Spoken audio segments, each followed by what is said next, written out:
杨开，你入门3年，147场挑战无一获胜，此次以名相搏，境界却毫无提升，你图什么？乱柿子，随便你。Halo guys, apa kabarnya hari ini? Masih baik-baik aja kan? Di video kali ini kita akan melanjutkan cerita Donghua Martial Peak. Oke, nggak usah lama-lama lagi, kita langsung aja ke ceritanya. Pada saat ini mata Suking dipenuhi keraguan dan ketidakpastian, campuran ketakutan dan kekhawatiran. Emosinya tidak dapat menemukan kedamaian. Namun meskipun Suking dalam kondisi menyedihkan, sepenuhnya ditekan oleh Yang Ke, ia tidak menderita luka baru. Semua lukanya bersifat internal. Hanya dalam waktu yang dibutuhkan untuk minum seteguk cangkir teh, Suking sudah meronta-ronta. Ia menyadari bahwa jika ia tinggal lebih lama lagi untuk berurusan dengan Yang Ke, ia mungkin akan kehilangan nyawanya. Dengan pikiran ini, ia memutuskan untuk mundur. Saat itu, suara mendesing tiba-tiba datang dari kejauhan, disertai tawa keras. Surga telah berbaik hati kepada saya. Saya telah menemukan kesempatan yang sempurna di sini. Begitu kata-kata itu terucap, sebuah kapal besar tiba-tiba menghalangi sinar matahari. Di atas kapal itu, sekelompok 7 atau 8 seniman bela diri dengan aura yang mendalam sedang menatap dingin di bawah. Mata tetua di depan kelompok itu berbinar saat ia menatap burung api yang terkurung dalam bola biru muda. Yang Ke dan Suking sama-sama terkejut dan segera mundur. Saat berikutnya, Yang Ke berada di samping Moshioki. Alisnya berkerut. Ia mendongak dan secara bersamaan menyebarkan indera ilahinya, mengamati sekeliling. Ekspresi Yang Ke langsung berubah muram. Ia merasakan banyak seniman bela diri mendekat dengan cepat, jelas tertarik oleh tangisan memilukan burung api. Kapal yang menjulang tinggi itu baru saja tiba pertama kali, dan sesepuh yang memimpinnya memiliki kultivasi alam sumber do yang luar biasa. Kata-kata sesepuh itu baru saja berakhir ketika sesosok melintas di kejauhan, dan seorang cendekiawan parobaya muncul di depan mereka. Kemudian dia mencibir. "Pak Tua Jiu, Anda cukup cepat." Mendengar ini, sang tetua menatap cendekiawan itu dengan jijik dan berkata dengan dingin, "Chen Shiki, Anda juga ikut bersenang-senang?" Pria parubaya bernama Chen Shiki tersenyum dan berkata, "Bagaimana kalau Anda, Pak Tua Jiu, bisa ikut? Kenapa saya tidak?" "Benar, istana api berkobar-kobar, saya juga ingin ikut bersenang-senang. Pak Tua Jiu, Anda tidak akan begitu tidak ramah, kan?" Suara lain menyela.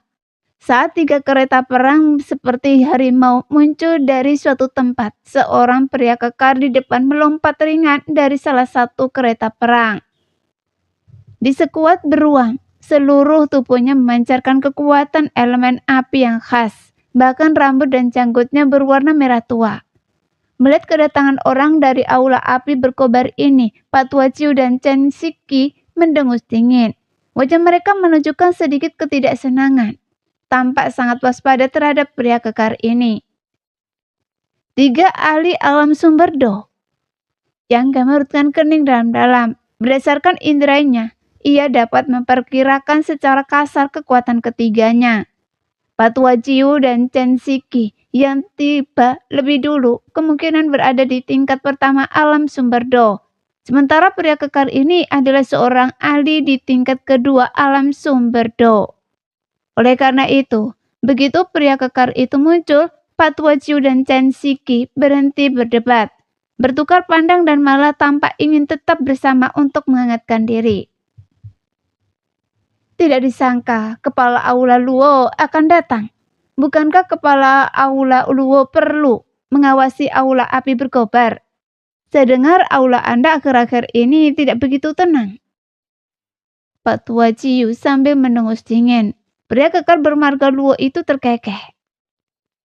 "Terima kasih atas perhatian Anda, Tetua Jiu. Itu hanya pertengkaran kecil di dalam aula yang dengan mudah saya selesaikan." Mendengar ini, wajah tetua Ciu menjadi muram.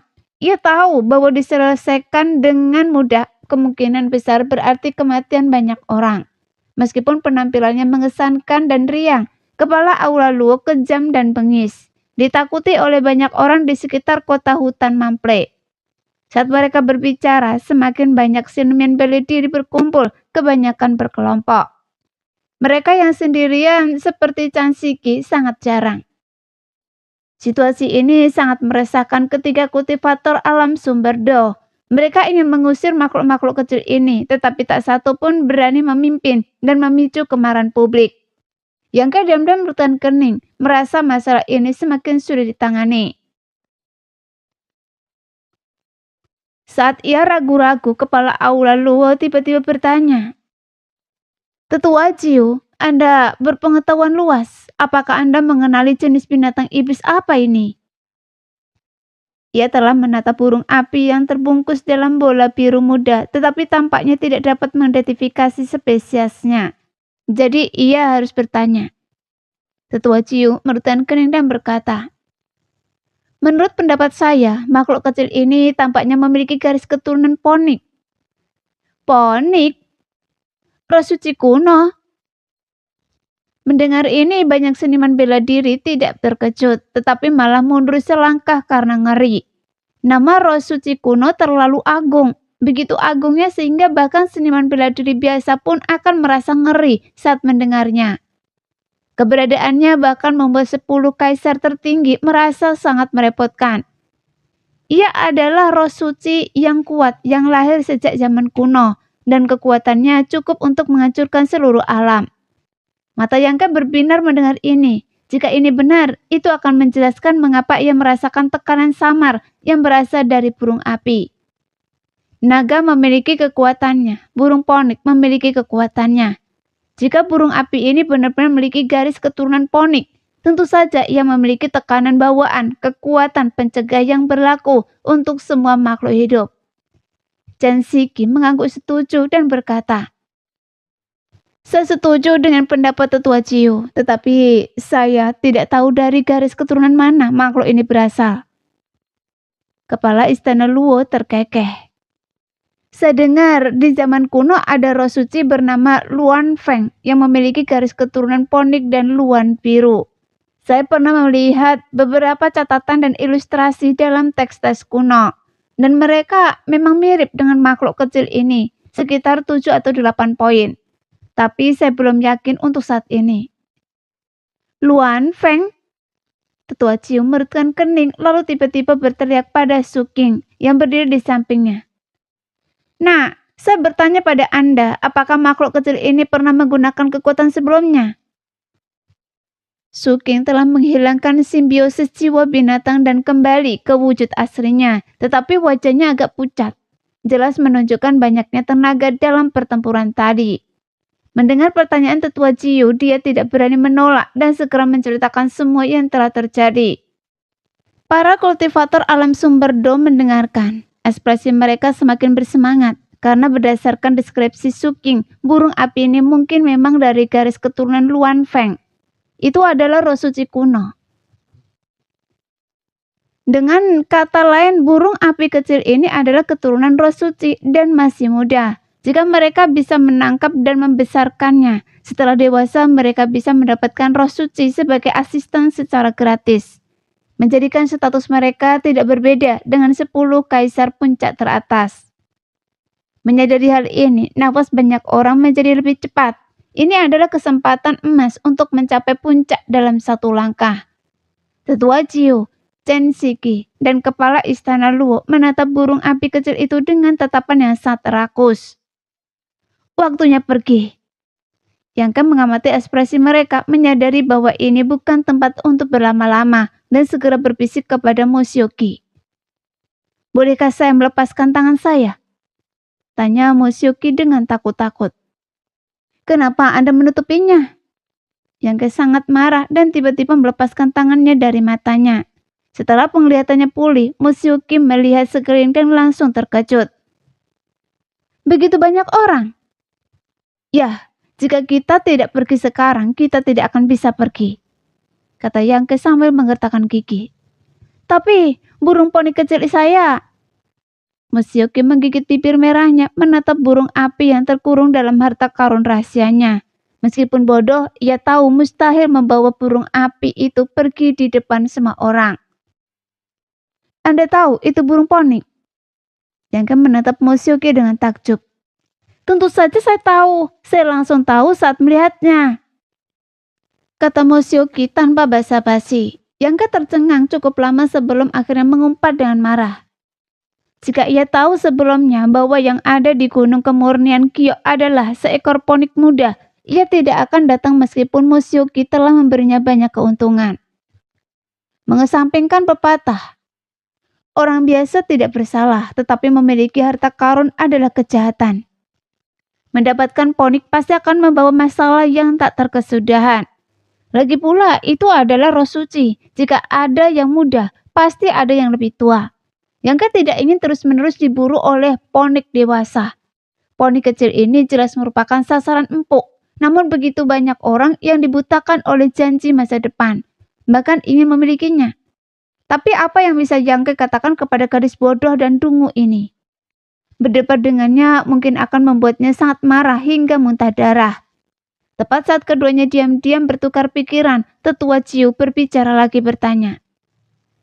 Harta karun rahasia macam apa ini? Ini bisa mengikat roh suci. Tampaknya sangat luar biasa. Matanya membara saat ia menatap bola biru air itu. Wajahnya dipenuhi keserakan. Chen Shiki dan kepala istana Luo merasakan hal yang sama. Meskipun ponik di hadapan mereka masih muda, ia tetap memiliki garis keturunan roh suci dan tidak dapat dengan mudah diikat oleh harta karun rahasia apapun. Bola biru air itu sekilas tampak biasa saja, tetapi setelah diamati lebih dekat sungguh menakjubkan. Ketiga ahli alam sumber do itu sempat tak bisa membedakan kualitasnya. Benda ini dibawa oleh nona muda itu. Niat Suking masih belum jelas. Setelah mendengar pertanyaan tetua Ciu, ia tersenyum tipis dan menunjuk Moshioki. Wajah Yangke langsung muram, dalam hati mengutuk leluhur Suking. Suking jelas-jelas memanfaatkan orang lain untuk melakukan pekerjaan kotornya. Ia telah menyinggung Moshioki dan takut diburu oleh kekuatan di belakangnya, tetapi ia tak berdaya menghadapinya. Jadi ia hanya bisa berpaling kepada tetua Ciu. Benar saja tetua Ciu dan yang lainnya menatap Moshioki dengan mata berbinar setelah mendengar ini. Master Aula Luo terkekeh dan berkata, lumayan gadis kecil, bagaimana kalau bergabung dengan Istana Api Berkobar? Saya bisa memberi Anda sumber daya kultivasi yang luar biasa.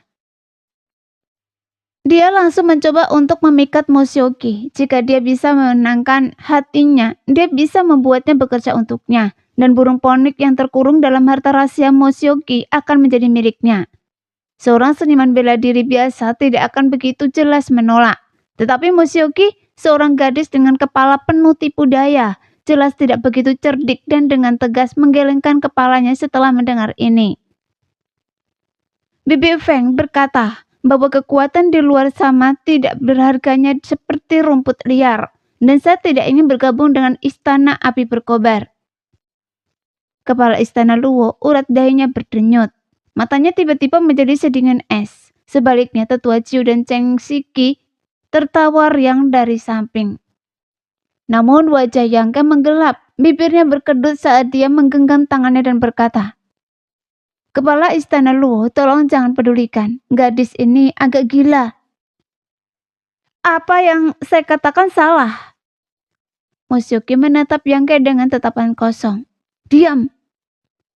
Yangke menggertakkan giginya. Oh, beraninya Anda menghina Istana Api Berkobar saya, gadis kecil, beraninya Anda.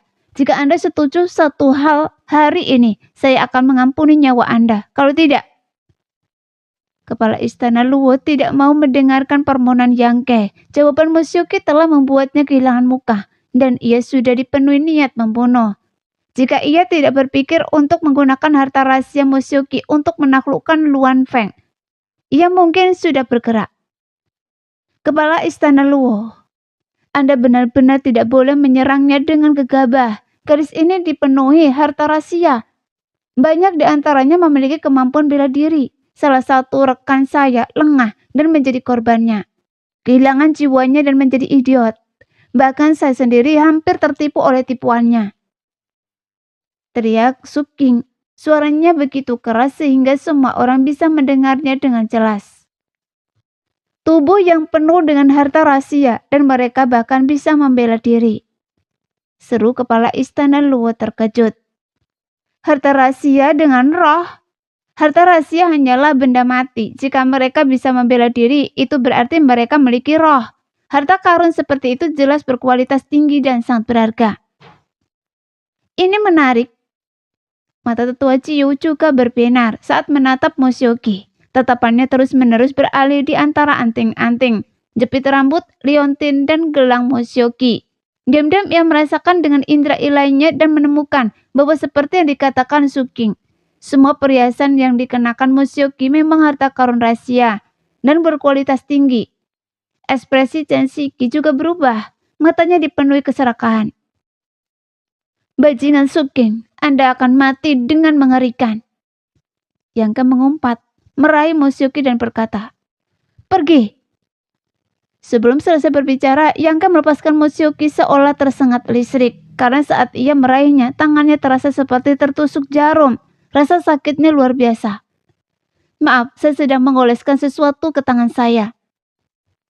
"Jangan bicara apa-apa, menyelamatkan nyawa Anda adalah prioritas." Yangke tidak repot-repot berdebat dengannya, lalu menyalurkan kekuatannya untuk menyelimuti-nya dan bergegas pergi. "Mutiara air lemah dan poni kecil saya!" Musyoki berteriak.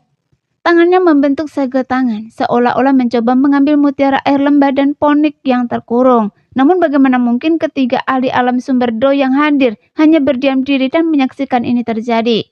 Kepala istana Luo dan yang lainnya hanya melambaikan tangan, menekan mutiara air lemah dan ponik kembali ke tempatnya. "Cepat, ambil mutiara air lemah," kata Yangke cepat. Musyoki tampak sangat patuh. Mendengar ini ia mengabaikan ponik itu dan dengan satu pikiran mengambil mutiara air lemah. Terbebas dari belenggu mutiara, ponik itu langsung mendapatkan kembali kebebasannya. Ia melebarkan sayapnya, melepaskan bola api hitam yang tak terhitung jumlahnya ke segala arah, menyebabkan kekacauan di antara para seniman bela diri di sekitarnya. Namun tubuh utamanya melayang ke langit, seolah-olah mencoba melarikan diri dari tempat berbahaya ini.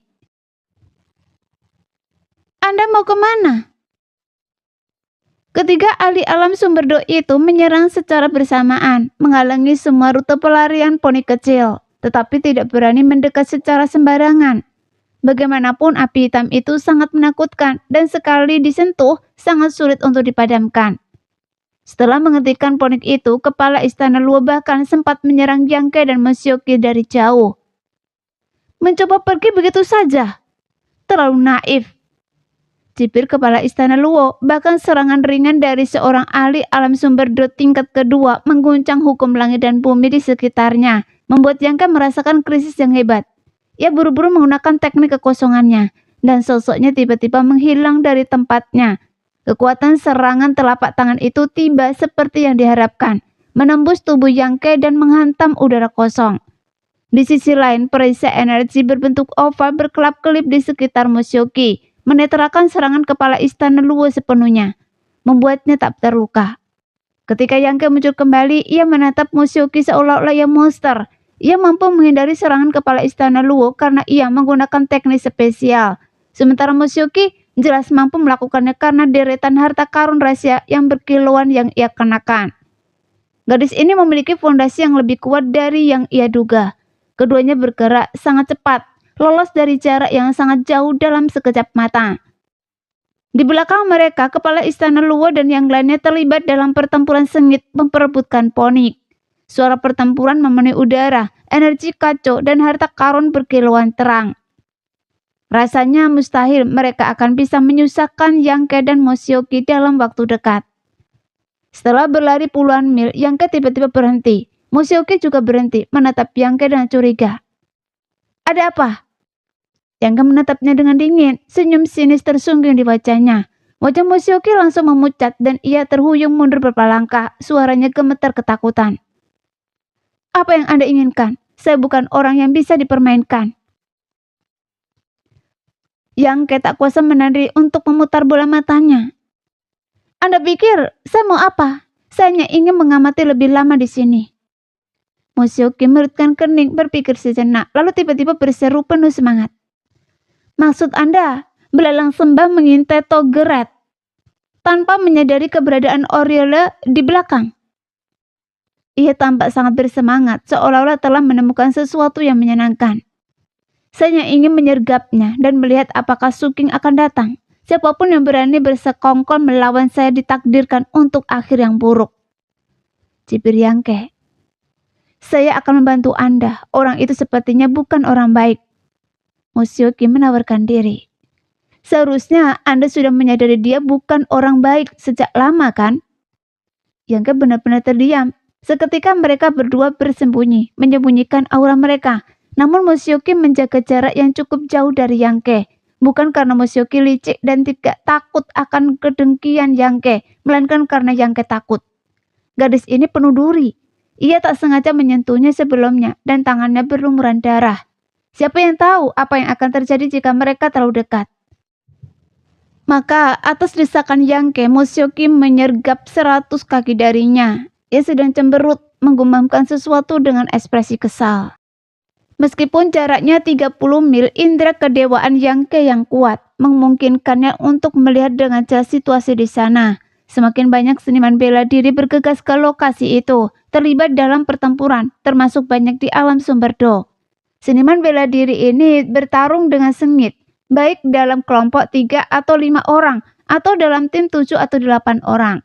Tapi orang-orang itu sering jatuh dan mati, tetapi aliran darah dan jeritan kematian tidak menenangkan mereka. Sebaliknya, mereka mengobarkan keganasan mereka dan hampir semua orang haus darah. Para ahli alam Sumberdo di sisi lain jauh lebih tenang. Saat berhadapan dengan yang lain, mereka menghalangi rute pelarian Luan Feng, memaksanya untuk tetap di tempatnya dan tidak dapat pergi. Yangke melihat Suking di antara kerumunan. Orang ini sekali lagi menggunakan teknik rahasia simbiosis jiwa binatang, berubah menjadi kera raksasa berambut emas dan mengikuti di belakang tetua Jiu, membantai semua orang di jalannya. Hanya dalam 2 jam, setidaknya 80% dari ratusan seniman bela diri yang memasuki Gunung Yuking ditarik ke medan perang, di mana darah mengalir seperti sungai dan kekacauan merajalela. Seiring berjalannya waktu, bahkan para ahli alam Sumberdo mulai terluka. Sekarang hampir semua orang bertarung dengan amarah mereka yang sebenarnya. Itu bukan lagi tentang merebut burung ponik, tetapi tentang melunasi skor dan dendam. Mereka sebagian besar adalah seniman bela diri dari sekitar kota hutan Mample, dan banyak yang memiliki dendam terhadap satu sama lain. Sekarang adalah waktu yang tepat untuk melunasi skor, sehingga semakin banyak seniman bela diri yang jatuh. Akhirnya para ahli alam Sumberdo menyadari ada sesuatu yang salah. Seseorang menyarankan agar pertempuran dihentikan, tetapi hanya setengah dari jumlah seniman bela diri asli yang tersisa. Anak burung ponik masih dikelilingi oleh para seniman bela diri di tengah. Ia tak lagi seganas sebelumnya, melainkan terkapar lemah di tanah. Bulu-bulunya yang indah berlumuran darah dan api yang membakar tubuhnya seakan padam, yang menunjukkan pertempuran ini telah merusak esensinya. Pada saat ini, Luan Feng kecil ditakdirkan untuk tidak punya tempat untuk melarikan diri. Dikelilingi oleh begitu banyak seniman bela diri, kemana mungkin ia pergi? Pertanyaan yang tersisa adalah siapa yang bisa menaklukkannya. Namun dilihat dari sikap pantang menyerah orang banyak, mereka pasti tidak akan bisa mencapai kesimpulan yang baik dalam waktu singkat. Benar saja, para seniman bela diri yang masih hidup berdebat dan bertengkar selama 1 jam tanpa solusi yang baik, sehingga situasinya tetap buntu, dan suasana berangsur-angsur membaik, seolah-olah di ambang pertempuran kedua. Selama proses ini, Luan Feng kecil bertergeletak di tanah, mengeluarkan tangisan pelan. Yangke bersembunyi 30 mil jauhnya, merutkan kening, dan kesabarannya menipis. Setelah orang-orang itu memutuskan kepemilikan ponik, target berikutnya kemungkinan besar adalah Moshioki. Karena nilainya tampaknya tak kalah dari seekor ponik muda. Tepat saat Yangke bersiap untuk pergi, kulitnya tiba-tiba menegang, dan rasa krisis serta kengerian melonjak ke dalam hatinya.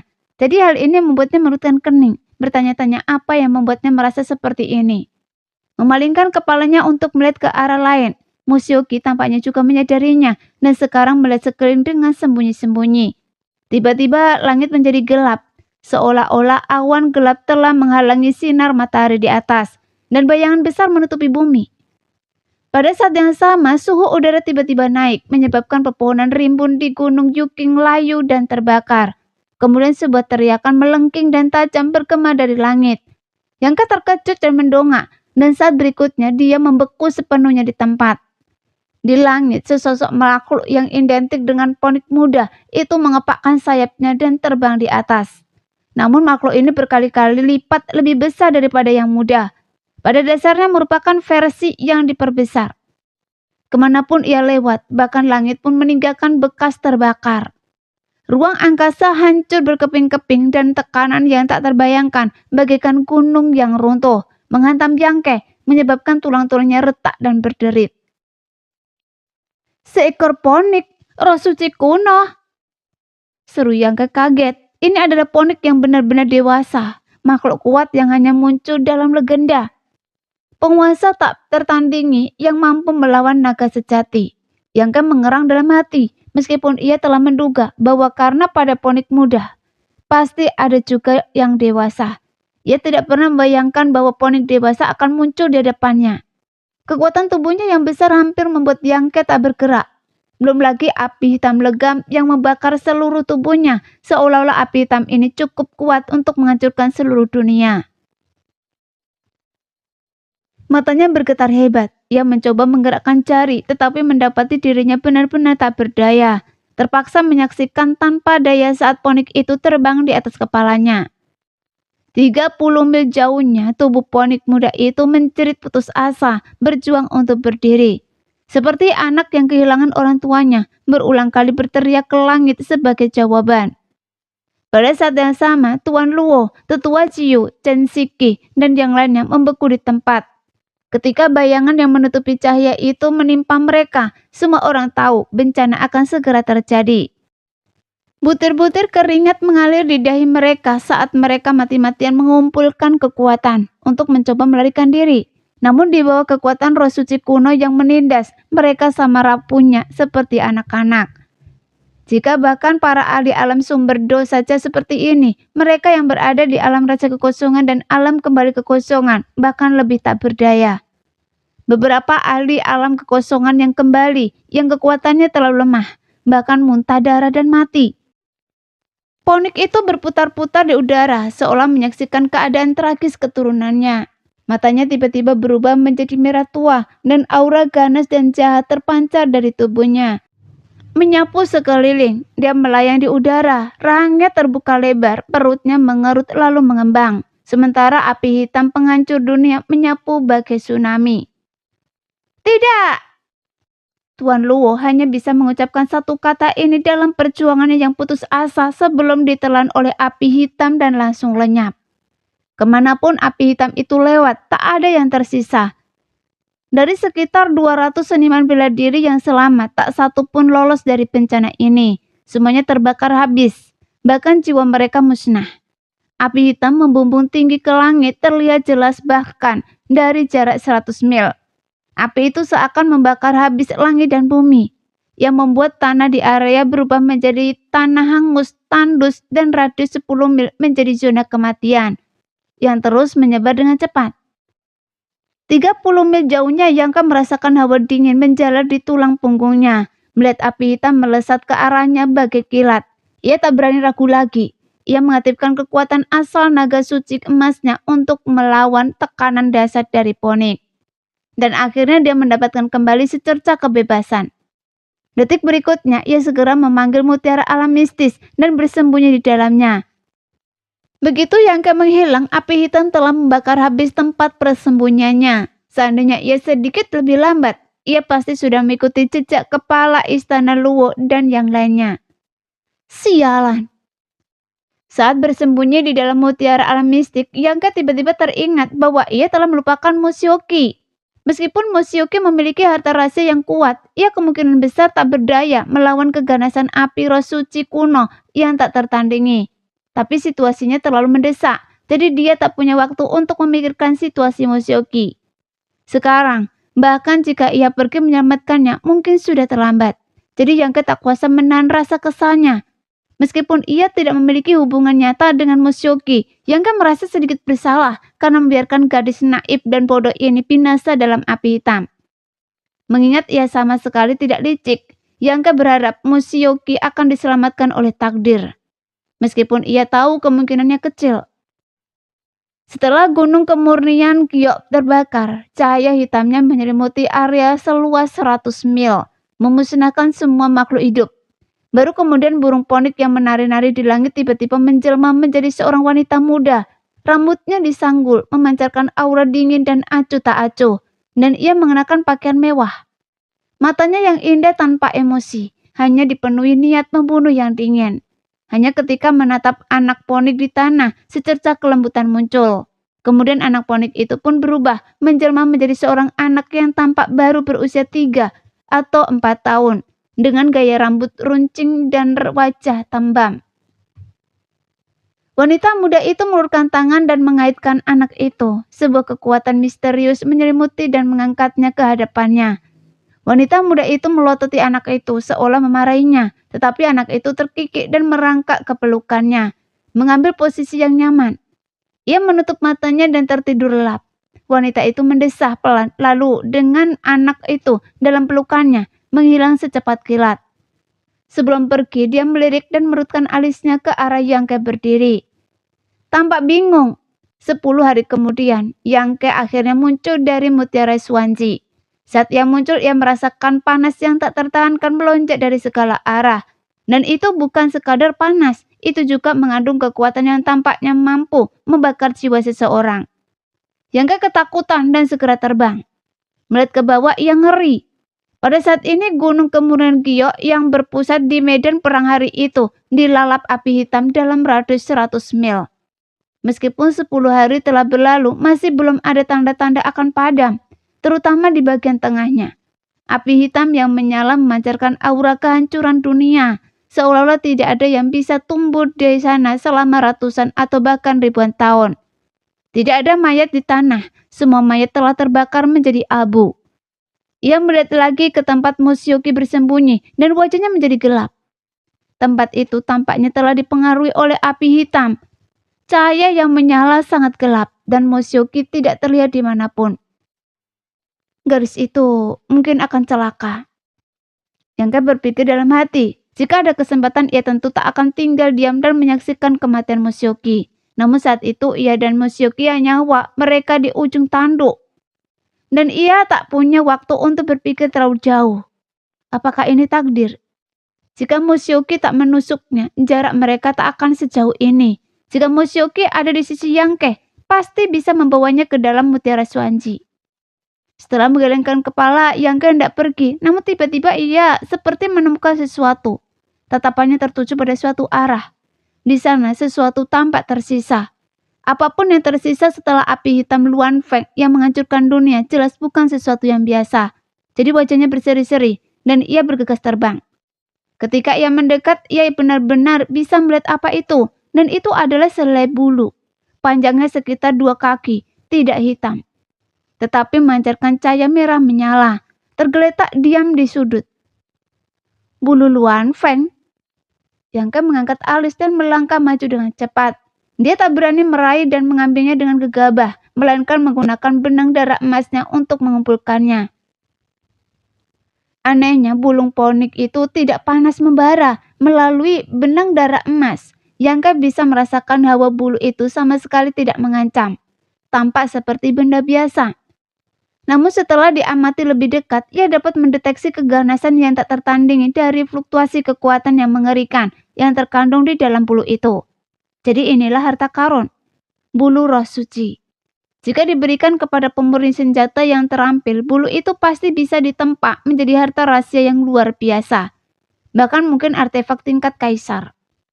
Lagi pula bulu itu sudah dianggap sebagai material pemurni senjata tingkat atas. Yangke memeriksanya sejenak, lalu dengan senang hati menyimpannya. Jadi perjalanan ke gunung kemurnian Giok ini tidak sepenuhnya sia-sia. Ia telah memperoleh pedang kembar ungu dan biru atribut es dari Mushoki dan juga mengambil bulu ponik. Dibandingkan dengan waktu yang dihabiskannya, perolehannya sangat besar. Sungguh disayangkan, Mushoki. Yangke mendesah dalam hati. Menyesuaikan suasana hatinya dan terbang pergi. Tujuannya adalah kota hutan Mample. Setidaknya di alam bintang, ia ditangkap oleh Kobu dan dipaksa masuk ke sekte bulu biru. Ia belum sempat merasakan berbagai keajaiban alam bintang. Jadi ia masih sangat menantikan kota hutan Mample di dekatnya. Saat ini ia hanya memiliki kultivasi tingkat ketiga alam rasa kekosongan dan kekuatan di dalam tubuhnya belum sepenuhnya diubah menjadi kekuatan sumber. Ia bahkan tidak memiliki kualifikasi untuk menerobos ke alam sumber Do. Jadi tugasnya yang paling mendesak sekarang adalah mengubah kekuatannya. Kota hutan Mample jauh lebih makmur daripada kota manapun yang pernah dilihat Yangke di wilayah bintang asalnya. Bahkan melampaui kota surga air milik persekutuan pedagang Heng Luo. Namun di dalam alam bintang, kota itu hanyalah salah satu dari banyak kota tak dikenal. Bahkan tidak terlalu penting di seluruh wilayah selatan. Namun Yangke merasa takjub. Satu-satunya hal yang membuatnya jijik adalah persyaratan membayar 10 kristal asa tingkat rendah untuk masuk ke kota. Dan ini sangat menyakitkan baginya. Ia tidak lagi seperti di wilayah bintang asalnya. Sekarang setiap kristal asal sangat berharga baginya dan ia tidak berani menggunakannya sembarangan. Kristal asal yang dimilikinya semuanya diambil dari cincin spesial para pengikut sekte Biu yang jumlahnya hanya beberapa ribu. Awalnya ia memiliki 4 cincin spesial termasuk 1 milik seorang seniman bela diri sumber Do tingkat pertama. Tetapi Yangke memberikan 3 kepada Liu Qianyun dan hanya menyimpan 1 untuk dirinya sendiri. Selain beberapa ribu kristal asa, cincin itu hanya berisi 2 harta rahasia tingkat rendah dan beberapa material lain-lain yang tidak banyak berguna. Saat memasuki kota hutan Mample, ia tidak terburu-buru mencari penginapan. Sebaliknya, ia berkeliling mengamati dan mendengarkan percakapan para seniman bela diri di sekitarnya, mengumpulkan informasi yang mungkin bermanfaat baginya. Jadi dia menuai banyak keuntungan sepanjang hari. Seperti yang ia duga, para seniman bela diri di kota hutan Mample tidak terlalu kuat. Bahkan beberapa pasukan kecil di sekitarnya pun kekurangan figur yang kuat. Penguasa kota Duan Xuanzan adalah seorang ahli sumber Do tingkat 2 dan 2 wakil penguasa kota adalah ahli sumber Do tingkat 1. Ketiganya sama-sama memerintah seluruh kota hutan Mample. Adapun keluarga-keluarga kecil di dalam kota selain keluarga Jiang yang memiliki leluhur sumber Do tingkat 1. Tidak ada ahli sumber Do tingkat lainnya. Sebagian besar pasukan kecil di sekitarnya juga hanya memiliki ahli sumber Do tingkat 1. Kecuali Aula Api Berkobar yang memiliki ahli sumber Do Surce 2. Yang tampaknya dapat menyaingi kediaman penguasa kota hutan Mample. Namun Yangke tahu bahwa kepala Aula Luo dari Aula Api Berkobar telah tewas di Gunung Kemurnian Gyo. Dan kemungkinan besar struktur kekuasaannya di kota hutan Mample akan segera berubah. Berita tragedi di Gunung Kemurnian Gyo telah mencapai hutan Mample dan menyebar dengan cepat ke seluruh wilayah selatan. Kemunculan poni kero suci kemungkinan besar akan menarik perhatian dan penyelidikan banyak tokoh berpengaruh. Tentu saja ini bukan urusan Yangke. Ia hanya tertarik pada apakah kota hutan Mample bisa menjadi pijakan sementaranya. Sekarang tampaknya cukup tepat. Ketiadaan seniman bela diri yang kuat berarti ia tidak akan menghadapi terlalu banyak ancaman. Ia punya banyak waktu untuk tumbuh lebih kuat. Oleh karena itu, setelah mengumpulkan informasi yang cukup, Yangke segera memutuskan untuk tinggal di kota hutan Mample untuk sementara waktu. Setidaknya untuk mengubah kekuatan internalnya menjadi energi sumber sebelum membuat rencana lain. Saat malam tiba, ia pergi ke aula samping di sebelah rumah tuan kota dan meminta rencana identitas serta berbagai formalitasnya diproses oleh staf. Seluruh cobaan itu menghabiskan lebih dari 3.000 kristal sumber, membuat Yangke menggertakkan giginya kesakitan. Namun terlepas dari biayanya, ia sekarang dapat tinggal dengan nyaman di kota hutan Mample selama setahun. Ia juga sekarang memiliki rumah gua yang layak. Rumah gua ini dibangun oleh Rumah Tuan Kota Hutan Mample. Seniman bela diri manapun dari luar bisa menyewanya, tetapi biayanya bervariasi tergantung kualitas huniannya. Dan Yangke tidak pelit dalam hal ini, karena ia tahu bahwa kecepatan kultivasi tidak terlepas dari lingkungan yang baik. Jadi ia langsung menyewa hunian gua yang cukup bagus. Setelah meninggalkan aula samping dan bersusah payah mencari tahu lokasi hunian gua, ia akhirnya tiba di penginapannya. Menggunakan token identitasnya untuk mengaktifkan batasan hunian gua, Yangke masuk. Menyebutnya hunian gua agak berlebihan. Sebenarnya itu hanyalah rumah yang dibangun dengan baik, dengan banyak batasan mengesankan di dalamnya untuk mencegah orang luar memata-matai. Yangke melihat sekeliling dan merasa itu cukup. Energi spiritual di dalam hunian gua jauh lebih padat daripada di kota, tampaknya karena semacam susunan pengumpul energi. Ada juga beberapa ruangan dengan fungsi berbeda untuk digunakan Yangke, tapi dia tidak memiliki persyaratan yang tinggi dalam hal ini, karena ia hanya membutuhkan tempat tinggal. Nah, sekian dulu cerita kali ini. Kita lanjut lain hari ya guys ya. Bye-bye.